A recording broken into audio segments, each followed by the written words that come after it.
welcome to this episode of the YAHOWAH blog. If you notice that I was turned stage right, which I guess is to the left from the camera angle, this is our first attempt for me to be both your host and also assistant producer of this episode of the YAHOWAH blog, which is on part 9 of Qatsyr Harvest, as we consider everything that can be known and learned about the upcoming Shabuah ingathering of the covenant family, on behalf of YAHOWAH's mission to rescue, to reintroduce himself, and to return to his people. And so the computer that is now running the show is just off to my right, and I'm attempting to do both today. We'll see how many hats your host can wear and still be quasi-functional and attempt to be literate. The statement that we were considering from YAHOWAH at the conclusion of our 8th episode of the Shabuah Harvest read as follows: "And you should announce an invitation to meet in association with this essential day. It exists as a set-apart mikre, an invitation to be called out and meet for you to approach." This is YAHOWAH speaking directly through Moshe. In fact, to take YAHOWAH at his word, which I think we should view this as YAHOWAH using Moshe's mouth. He said he was going to do so. He is speaking directly to us through him. Prior to this, YAHOWAH was even willing, in addition to educating Moshe on the summit of Mount Towrah, as to the beginnings of his relationship with his people, dictating, if you will, all of Bereshith to him at that time. Then as they engaged and he was telling his story with YAHOWAH, beginning in Shemoth Exodus, we are now at the point that we have returned to Mount Towrah, and YAHOWAH now is revealing this story to his people through Moshe, and therefore to us. And the difference here is that rather than the audience being those who had lived some time ago, Abraham and Sarah, Yishak, as well as Jacob, the children of Israel, and their wives, and even telling the story of what occurred in the garden with Adam and Chawah, and again later with Noah. We are now in a part of this story where YAHOWAH has gathered the children of Israel around him. He has rescued them from the religious and political abuse they were enduring in Mitzrayim, the crucibles of religious and political oppression, known today as Egypt. And so the audience has broadened here, but YAHOWAH is still speaking through this man, just as he did to the Pharaoh and to the Egyptians through Moshe when he was in the process of liberating his children. As we know, YAHOWAH made an attempt, I think just to prove a point, to speak directly to Israel, to demonstrate to the children of Israel that he had just drug kicking and screaming out of slavery, that he was indeed the voice speaking through Moshe, and that the Torah he was revealing, this guidance he was revealing, came directly from him as the creator God of the universe. So he asked Moshe to prepare and gather his people, to clean them up, if you will, and make them, have them be present for this meeting. And what part of him he was projecting, probably projecting his nephesh, perhaps some of his ruach, using a metaphor of fiery light to convey his presence. And with a booming voice, he spoke directly to the children of Israel, ever so briefly. And their response was, "Oh, no, that's way too much for us. We don't need this communication, this up close and personal. Would you please go away and not speak to us again? Now, probably not the most endearing thing they could have said to the God who just rescued them and had chosen them and their fathers before them and was offering to take them to the promised land and do all manner of wonderful things for them. So, on a 1 to 10 scale of intelligence, this was a religious response, subtard, to use the correct terminology. And so that means that Yahowah, from this point on, including what we're doing here today, speaks through individuals of his preparation and choice. And just as he spoke these words through Moshe, he is now bringing your attention to them through Yada. So let's consider what he said, because it's vitally important. And this message is to Yisrael, to the children of Yisrael, to the descendants of Abraham, Yishak, and Jacob. The rest of us have the opportunity to listen in, but this message is to God's people. And they haven't been listening. So it's time for a change. He said, you should announce an invitation to meet. That is a kara. He is going to do what God is masterful at doing. He's going to introduce the verb that explains the title that is among the most important in all of the universe. And he's going to do that collaboratively so that we would understand precisely what he's talking about. It is, in the case of kara and mikra, which follows, it is very much like he did with Torah and Yara. Yara is the actionable root of Torah. It means source from which guidance, instructions, directions, and teaching flow. That is what Yara means. It is the basis of Torah. Therefore, that is what Torah means. Kara defines mikra. The only addition to kara that we find in mikra is the meh or ma sound. Meh and ma in Hebrew are interrogatories. That's a fancy word, it suggests that what follows is being presented as something that you should ponder, that you should question, that you should think about, that you should solicit answers regarding. So it means to ponder the implications of kara. Kara has been defined here, and I will share now an amplified translation of kara so that you appreciate its full implications. Kara means to announce an invitation or to render a summons. Slightly different. An invitation is to a party, and in this case, they're invitations to a party.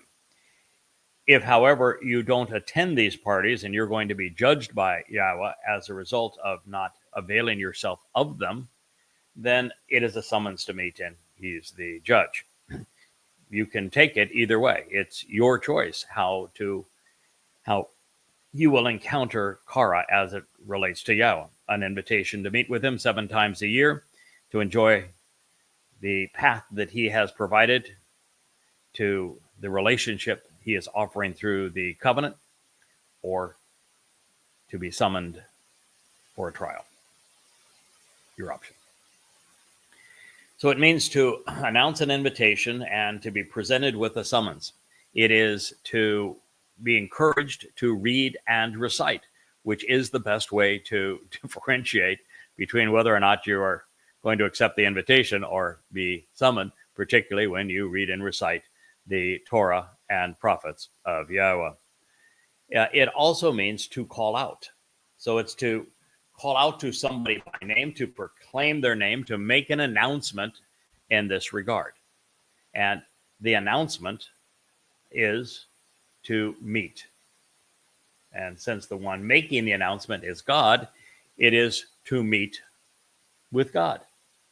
And since it also means to call out, we are being called out of the world by name, by Yahowah, for the purpose of us responding to his invitation to attend his 7th annual Moed Mikre, so that we can be part of his covenant family and participate in the harvest and ultimately camp out with Yahowah forevermore, beginning on Sukkah. These invitations comprise Pesach, Matzah, B'Kodim, which were fulfilled by David, in 33 CE, which is year 4000 Yah, Shabuah, which is the subject of this series of programs, which is the next upcoming harvest. It is a Qatsyr, which is why we've defined this program as such.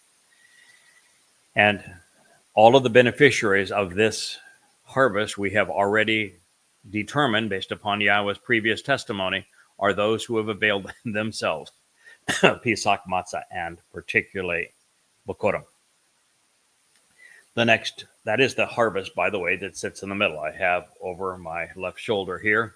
Probably should use my left hand to point to it, but there's a menorah up here, and you'll notice that the first 3 candles, lights on that menorah, they are oil lamps, they are not candles, but of the first 3 oil lamps on that menorah, they address the first 3 Moed Mikre that David, our Messiah, the Son of God, our returning King, has fulfilled.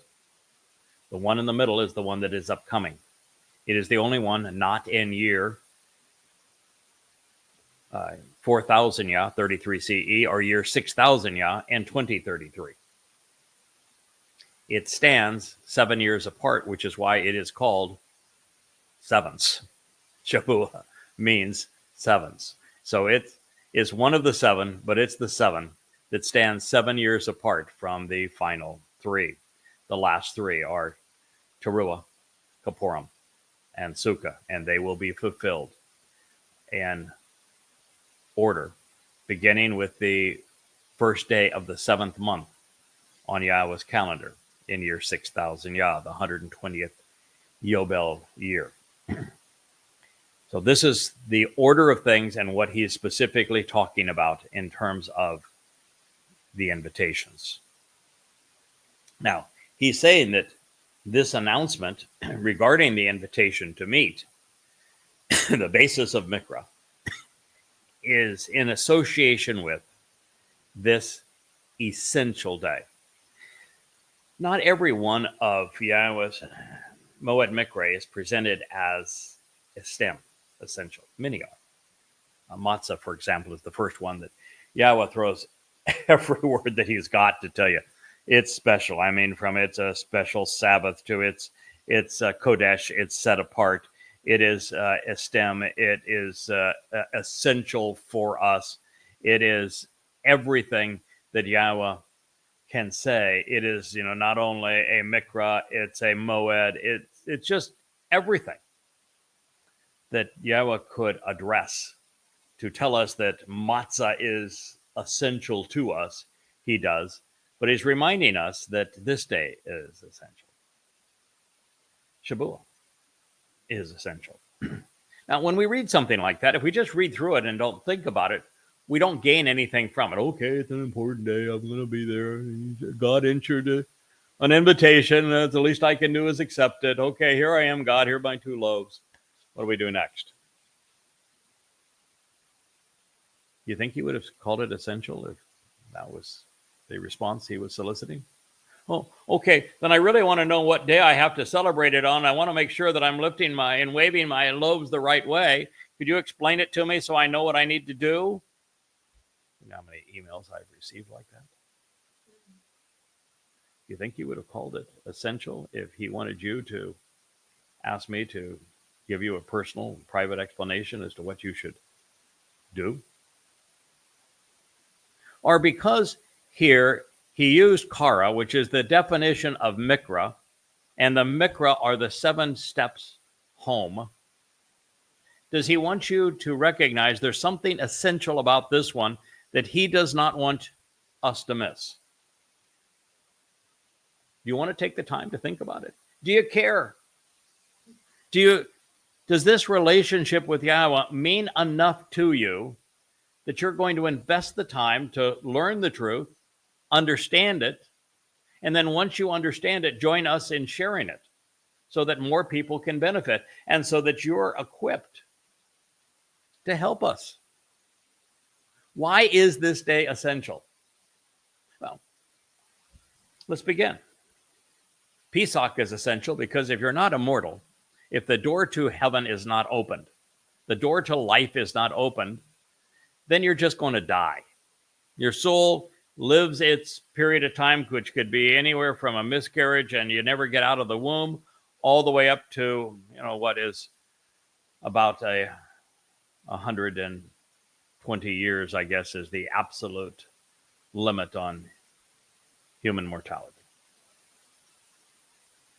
There you go. You got your life. You lived it. It's all over. Without Pesach, there is no tomorrow after your mortal death. So I would say that's probably essential. It's a really good idea to become immortal if you're going to spend time with an immortal being like Yahowah. So we'll check that off. That's essential. We ought to understand how the sacrifice that Dod made as the sacrificial lamb, the Pesach El, opens the doorway to life by everything that we can discern about it by studying the Torah and prophets, and then capitalize on the gift. But we also should know that the most essential day, the Kodesh Mikre, the one that is really set apart and important, that is celebrated as a 7-day celebration of our relationship with Yahowah, of which Pesach is actually integrated into and is just part of, is matzah. And since Yahowah tells it's essential, why don't we just reemphasize why it is essential? Because being eternal, without having our souls expunged of religious and political, conspiratorial, and militant, pro-military kinds of corruptions, means that we're going to spend our eternity separated from Yahowah. That place is called Sheol. It's known as hell. That's probably a really bad option. Making matzah the most essential day. To do as is presented in Judaism and in Christianity, and to try to observe Passover and not matzah is soul suicide. It's the worst outcome possible. It's the dumbest thing you could possibly do. I mean, the very basis of Christianity, where their crude counterfeit and mythical misnomer, Jesus Christ, who is just modeled after, very crudely modeled after the actual Messiah and Son of God, David, who actually did these things. They have him dying on a Roman cross on Passover without identifying that he is the Passover lamb. But nonetheless, if you were to figure out why it was Passover, that he was there, and you were to try to capitalize on it, and you don't observe matzah, which is the case of Judaism and in Christianity, then you've just sentenced your own soul to an eternity in Sheol, because you're now immortal. You still have all of that religious and political crap slathering, stinking up your soul. Can't get into heaven. So we're going to chalk up matzah as essential. This is the day that after Dod's Bashar, corporal body, served as the Pesach El, the Passover lamb, opening the door to life, and his body was then incinerated that night. And in keeping with the Torah, good riddance. It had been beaten to a pulp. It wasn't worth anything at that point. It had served its purpose. Dod's nefesh soul, so Dod did not die in his second life. His nefesh soul went on to be burdened with the guilt of every covenant member on behalf of all Yisrael. And he carried that guilt with him to the place of separation, the equivalent of a black hole in Sheol, to deposit it there where it can never be seen again, never associated with us, so we look perfect in God's eyes. That's essential. This leads to the prerequisite for Shabuah, which is Bikurim. And since Shabuah is a harvest of Bikurim, that would make Shabuah, Bikurim, also essential, because you're not going to participate and benefit from Shabuah unless you also benefit from and attend Bikurim.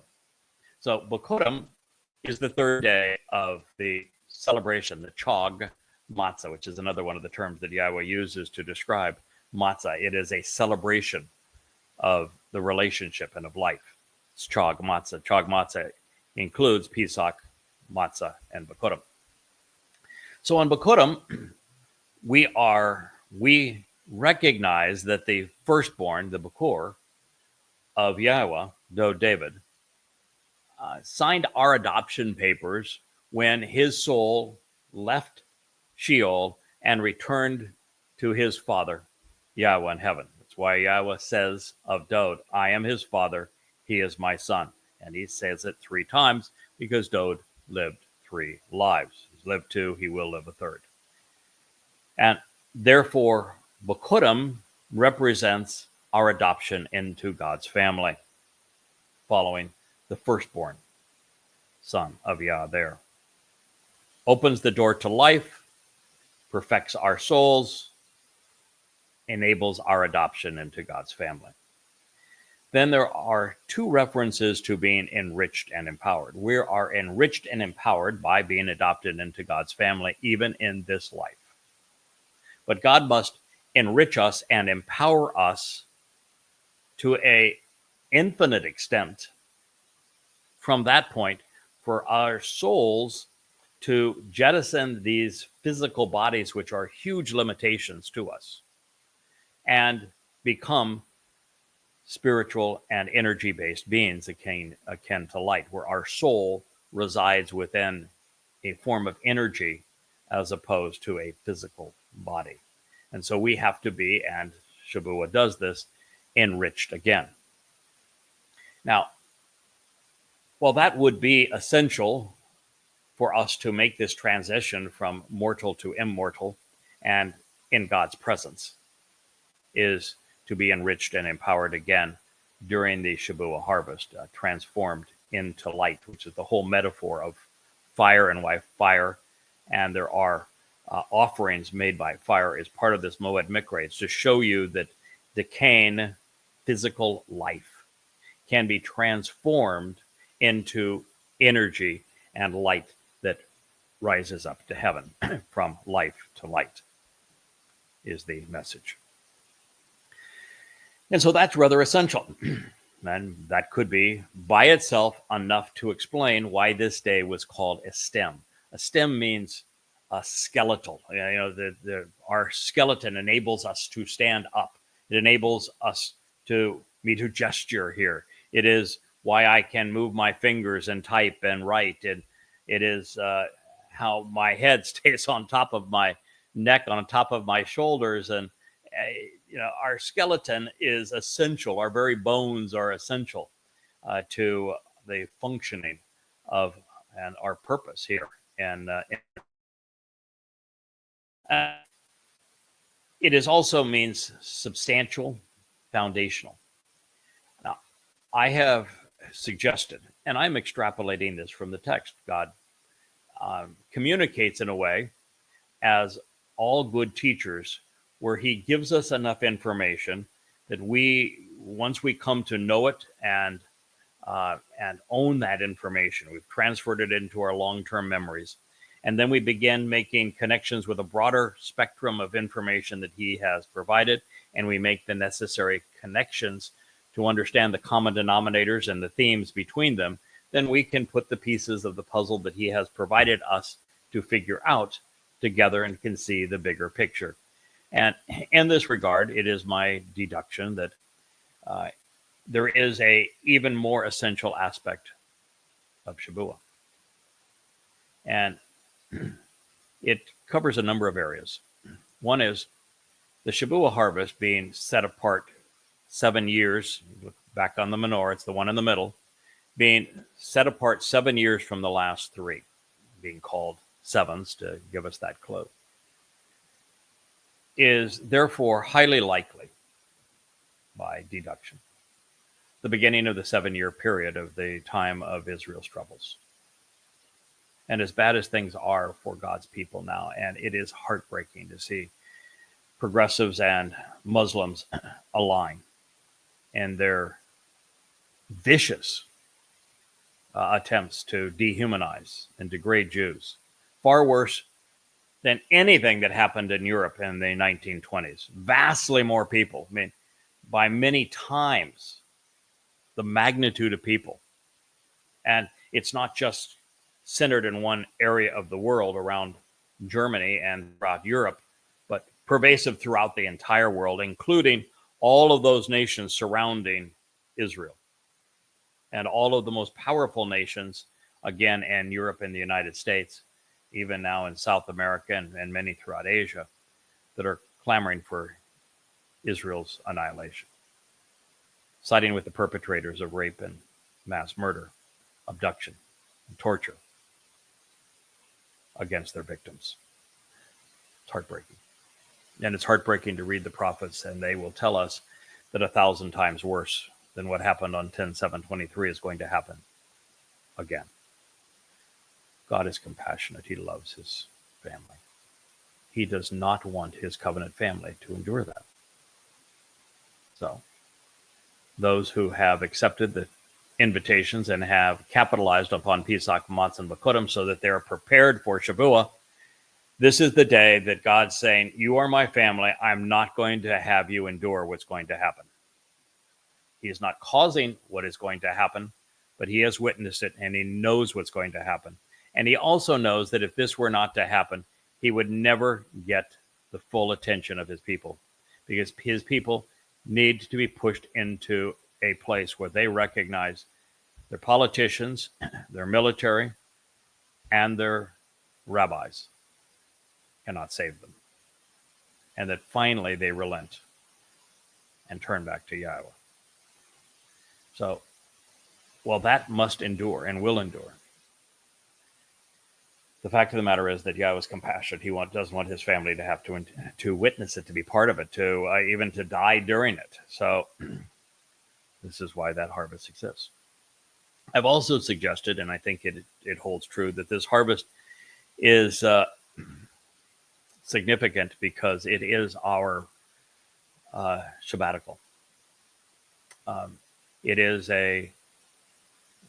for at least myself, it is a 3.5-year time to not only recharge, to be properly prepared for what's going to come.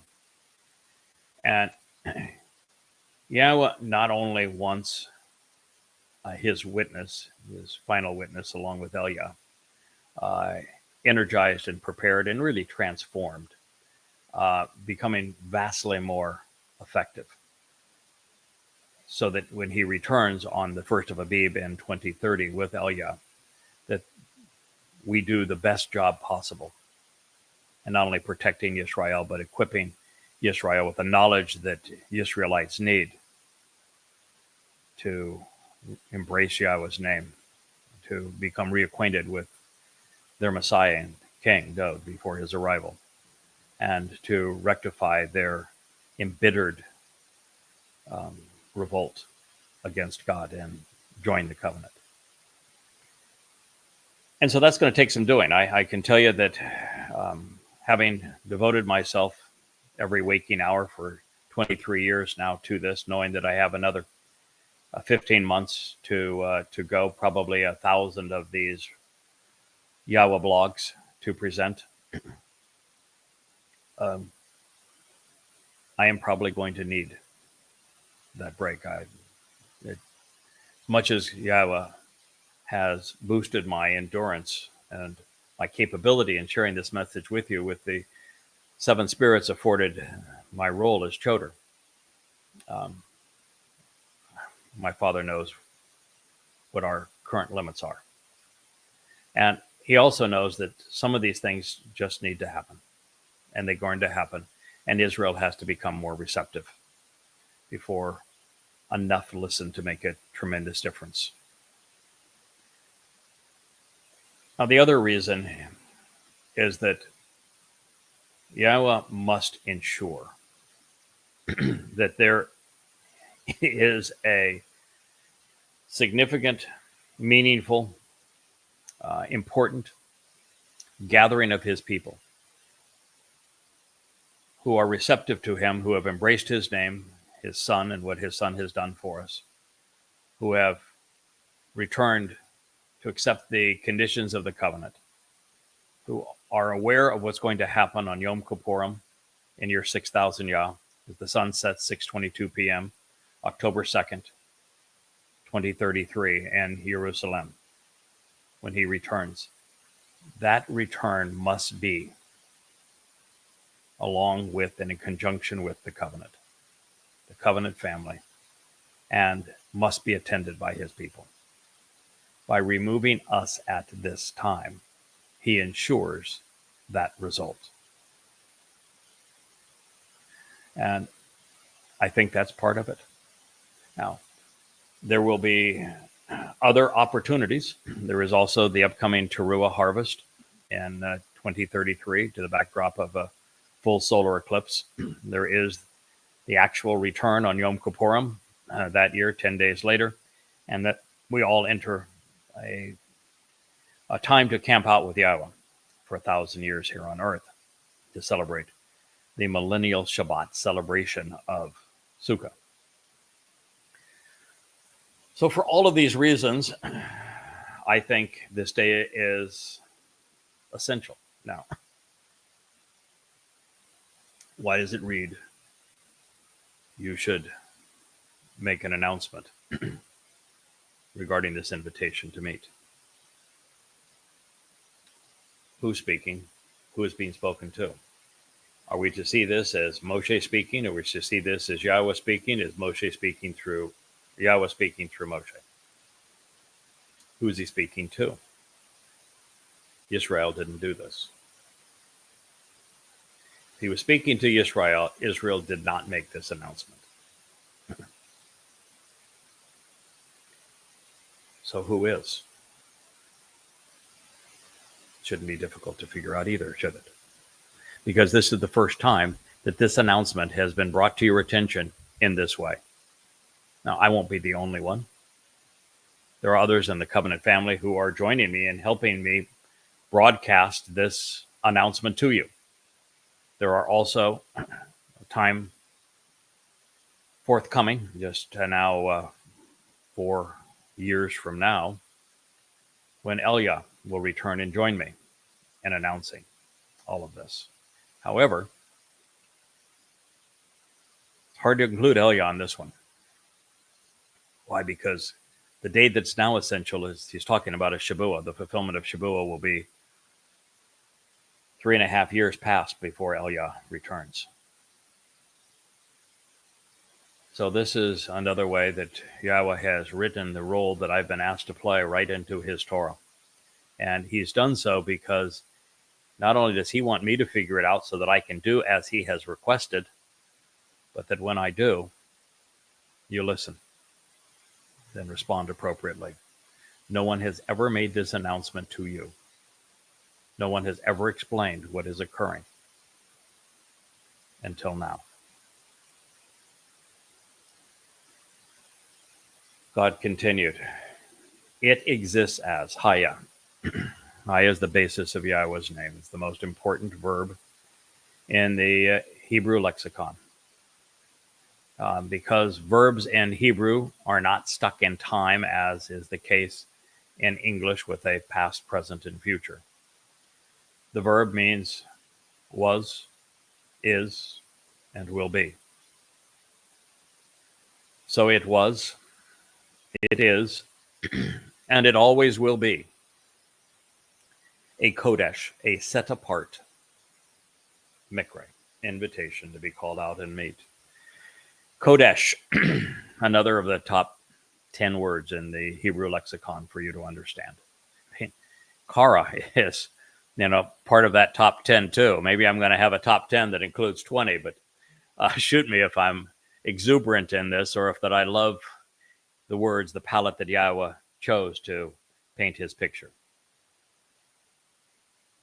Kodesh is one of those words. It is almost always rendered holy, which is a religious term dating back to Babylon, and Bible translations, whether they be the JPS, Tanakh, or any one of the seemingly endless array of Christian publications. Who knows why Christians carry around what they call the Old Testament, the Torah, prophets, and Psalms. Their religion contradicts it in every possible way. But it's a wonder that even Jews pay any attention to the Torah, since they have plastered over it with their Talmud, and it is the basis of their religion. Well, this exists as something that is not holy, but is set apart. Now, set apart is a concept. It can be interpreted in one of two ways. That means that something can be set apart from Yahweh, which means that it is part of Yahweh's nature that can be seen set apart from him for a particular purpose. Like Yahweh's nature includes a ruach and a nephesh, both of which Yahweh can project to accomplish his purpose. Yahweh is by nature light energy, and therefore he can set apart some of his light energy to project his presence. So it can be set apart from Yahweh. A part of Yahweh doesn't make Yahweh multiple parts. It just means this is part of the nature of Yahweh that he can project.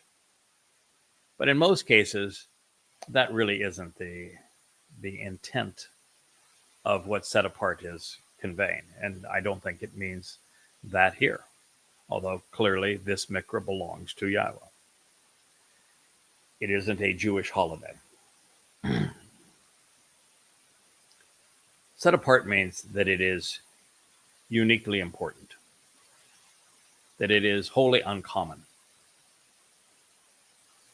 that it is special. Now, when you consider those things that are common, when you consider those things that are prevalent in humankind, the simple message there is, my wife is holding up a sign she wants me to read, but it's way too long for me to look up and to try to process it at this time. But I'm hoping maybe if I miss something, she will serve as a producer here and give it to me in a more finite manner that I can process. When I do these programs, I'm capitalizing on something that I've uniquely been able to do for some time. Not a lot of people have this ability, and maybe it's one of the things that Yah found useful. But I can do multiple things at the same time. Very few people can read and speak at the same time, particularly if what they're saying is not entirely consistent with what they're reading. I can plan ahead of where we're going and think about where we have come from while in the moment and sharing this message with you. I can think about how we are broadcasting and how you are receiving this while conveying the message to you, and how this is part of a bigger picture, while in the back of my head I'm solving challenges that have come our way that need to be circumvented for us to prevail. So while typically I'm able to do many things, the sign that she held up here is between two exceedingly bright lights. I think I have 9 brilliant lights that are staring me in the face as I have a laptop that's sitting beneath the camera that is providing the translations that I'm sharing with you that helps me be accurate as I'm conveying God's testimony. So there's a lot going on. And understand, these are live streams. There's no pausing to say, oh, where were we? Or let me correct that. Or let's go in a different direction. Every one of these presentations, all 90 of them that have been prepared so far, they're all live streams. As you saw, I hit go on the computer. And here we are. There's no hiding. Yahweh likes it like that. Doesn't matter whether or not I like it like that. I'm certainly comfortable in that role. And he's made me comfortable in that role because of what sits behind me. These 30 some odd books. Took me 23 years to write the translations, and every translation I'm sharing with you, I have written. It's unlike any other translations that's ever been written previously. They're amplified translations that actually provide the basis of the Hebrew in the generic form that you can look up and verify for yourself, and that provides an amplification of the message so that you can learn even more from what God has to say. They are the most accurate and complete translations, and they are derived from the oldest extant sources. Nothing like them has ever been conceived previously. And by doing those over and over again now, for 23 years, and then sharing the insights that can be derived from them, as we have devoted every aspect of this show, me going word for word and saying, this is what you can glean from this. Shabuah isn't the only harvest here. We're harvesting information. We're harvesting knowledge. We're gleaning what we can ultimately comprehend and understand, and therefore respond to in an intelligent way.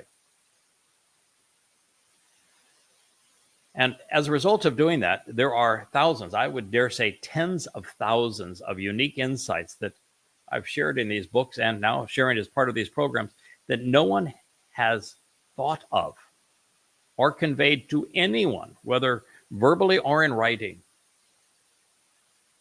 over the past 1,000, 2,000, in many cases, 3,000 years. So there's a lot going on here that I want you to know that I didn't wake up someday in December and decide, I think I'm going to start a Yahowah blog. And I'm going to share whatever comes to mind. No. This has been a long journey. I've invested the time. I have been a diligent student of Yahweh's testimony with an open mind. And I've come to the knowledge that I'm sharing with you over that time, constantly showing a willingness to scrub the indoctrination from our society away, which is central to coming to understand and know Yahweh.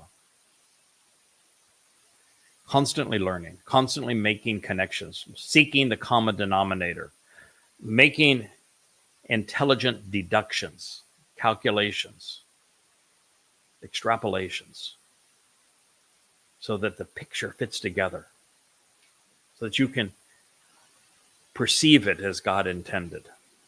So for the first time ever, you're empowered and equipped and enlightened to make the most informed decision possible about your future, the future of your soul. That is why we're here. Kodesh means that what I'm sharing with you is uncommon. Yeah, it is so uncommon that virtually everything I'm conveying to you, including this definition of Kodesh, set apart, was previously unknown throughout thousands of years. The most prevalent forms of influences over humanity over these past 6,000 years have overwhelmingly been religion and politics, governance of some form, followed by militarism and the economic caste system. These are the things that have influenced our thinking, our society. Today, it's worse than ever. You have 2.5 billion Christians that believe that a crude counterfeit, someone who never actually existed, a mythical misnomer, was the Son of God and a Messiah and Savior, when Yahweh says, no, it's my son. though David, who was the Messiah and Son of God, and who fulfilled Pesach Matzah and Bakodim to save you. And that these people have robbed God's chosen people, Yisrael, of the promises he made to them, claiming them for themselves. And then you have Judaism, which made a bad situation worse by countering the false Messiah of Christianity with a false Messiah of their own and causing the diaspora, leading to the Holocaust. And that's the founder of the Jewish religion, Rabbi Akiva. And then you have Islam, literally conceived by the adversary for the express purpose of exterminating Jews, declaring war on all humankind. And you have 2 billion of them. And then more recently, we've watched over the last 2 generations a group of people who now identify themselves as progressives. They're, I like to call libertards. It's halfway between liberal and retard. And I use that pejorative term because they have spurned evidence and reason. They're programmed. It's now a religious cult, a conspiratorial religious cult at that. That having eschewed evidence and reason and preferring to believe in their platitudes has aligned with the most evil religion in human history to denounce, demean, and exterminate God's people. They can't be reached. Words no longer matter to them. There's over 1 billion of them. 2 billion Muslims, 2.5 billion Christians. And then you have to add to that another probably billion people who would be either ultra right wing in their politics, most of them wrapped up in all manner of conspiracy theories. Many of those blame the Jews. Can't reach them either. Evidence and reason means nothing to a conspiratorial advocate. They hate the wrong things. They believe in the wrong things. So ultimately, it's a very small audience that isn't, that I should say, that is Kodesh. That is wholly uncommon. To be wholly uncommon, to be Kodesh, to capitalize on a Moed Mikre, you have to eschew religion, politics, conspiracy, militarism. You have to be set apart from all of those things. You cannot be a progressive. You cannot be a Christian. You cannot be a Muslim. You cannot be a right-wing MAGA-ite wacko with your conspiracy theories. No, no, no. That's why the one prerequisite of the covenant is you must walk away from Babel, from this intermixing in Babylon of religion and politics. Got to walk away from the family of man. You must be uncommon. This day is for the uncommon, for those who are not religious, for those who are thinking as opposed to reactionary, for those who know the truth and are loyal to Yahweh, engaged in his covenant family. It is for those who are not political. It is for those who are not pro-military. I keep on begging Israel, and I've started this on 10/7 of 23. Israel, you need to learn who your enemy is, and it's not Hamas. They're just a symptom. And you need to know that when you're fighting a religious foe that has declared war on you and is trying to annihilate you and has been doing so for 1,400 years, you need to start using your brains instead of your bombs. As I pointed out, the average Muslim IQ is around 70. The average Jewish IQ is 115. God's people are equipped to win this battle if they fight it up here, which means they need to learn the truth about Islam and confront the religion straight on. Make it impossible to be a Muslim in a place where the truth is known by using your words. So set apart means that you are not part of the things that permeate humankind: religion, politics, militarism, economic schemes, particularly the caste system that has been so depriving of freedoms. That's what it means.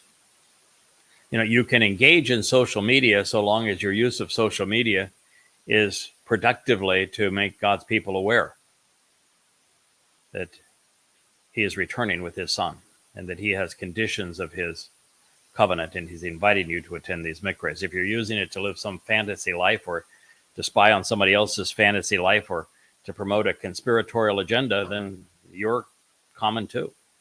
If you spend your days playing video games, then you're common too. You can't participate. If you're disloyal to Yahweh and to his mission to call his people home, you're all too common. You're not welcome. So to be welcome, to attend this invitation, you need to be Kodesh. The next word is mikra.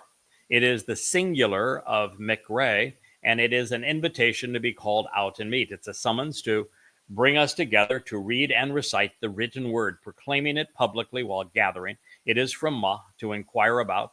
Kara, being invited and summoned to meet, to be welcomed into God's company, to be called out of the world. And this is all designed, la atam, for us to approach. Marvelous, isn't it? Kara called out, Leviticus 23:21 in part. So now we know that each of the mikre, plural, of mikra, are defined by Kara, that they are set apart, which means they cannot be religious, they cannot be political, they cannot be common, and no one who is religious or political, the things that are most common among men, can participate. And that God is encouraging us to meet with him on these days.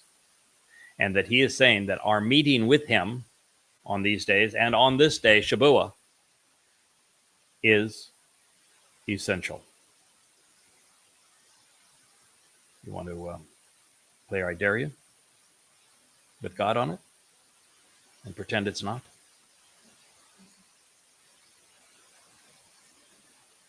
Or you could say, well, you said that you're the first to convey these words this way, and it's true. Maybe it's just essential for you to tell us these things this way. But if you were to go there, if it is just essential for me to share these words with you this way, what's the point? If you don't listen and respond.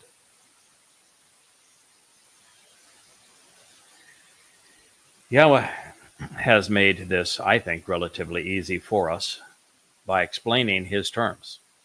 Shame that no one has bothered to think about them. Just think about things, for example, like estem, essential and foundational, and kodesh, set apart and uncommon. The juxtaposition between those things. Profound insights are derived when we understand these nuances. That's how the pieces of the puzzle come together. It gets framed appropriately and presented accurately to you.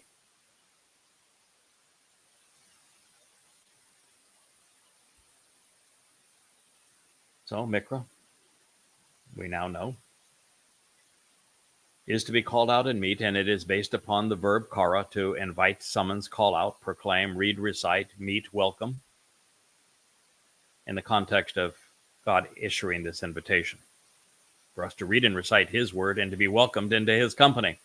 God's message is clear. It is religious men and women who have muddled it with their religious holidays and their high holy days and their foolish replacements. And Shabuah is the one that was pilfered from God, from his people, and converted into Pentecost to proclaim the goddamn origins of a reprehensible Christian church that has tormented his people and led billions astray by robbing Yahweh's son, Dode, our Messiah and King, our Savior, the very Son of God by God's own admission, of all of his accolades and achievements, so that there is no means to salvation, no means to life, no means to perfection, no means to be part of God's family, no entrance into heaven, all because of what Christians and those promoting Judaism early on did to voice counterfeit messiahs on the world, hiding the truth beneath their religious rubbish. Now, I know this is a lot. I've said this before. It's a lot for you to process. I'm coming at you very forcefully with tons of information, and almost everything I'm saying is contrary to what you've been told to believe. And that's why it is so important that you show a willingness to disassociate from politics and religion, to open your mind to the realization that these things have put you in a very precarious situation, particularly if you're Jewish, and that it's going to get essentially infinitely worse over these next 8 years. And that the only answer over this entire time, from the time in Egypt to the Assyrian assaults, the Babylonian assaults, the conquests of the Macedonian Greeks, to the Imperial Romans, to the Roman Catholic Church, to the Ottomans, to the conquest of the first Muslims, to the Holy Roman Empire, to the pogroms and Holocaust that occurred because of anti-Semitism throughout Europe. United States at the time not giving a crap about Jewish lives. And now Islam again, and the amalgamation between progressives and Muslims. All of this is the result of you not listening to Yahweh. You are erasing his name from your lives. You're not being part of the covenant. You're not attending and accepting the invitations to benefit from the Moed Mikre.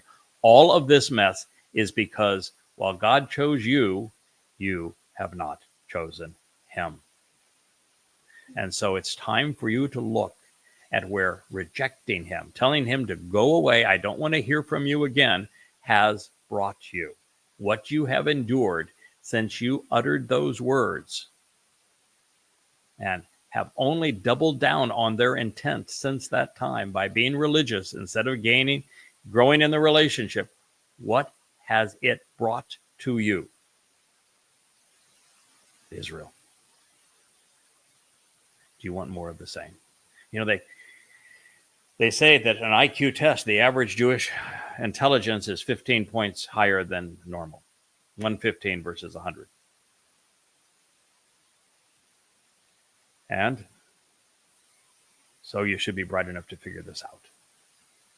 Insanity is when you repeat the same thing over and over again, as you have done for the past 3,000 years, and somehow expect a different result. Why don't you change your response and change the result?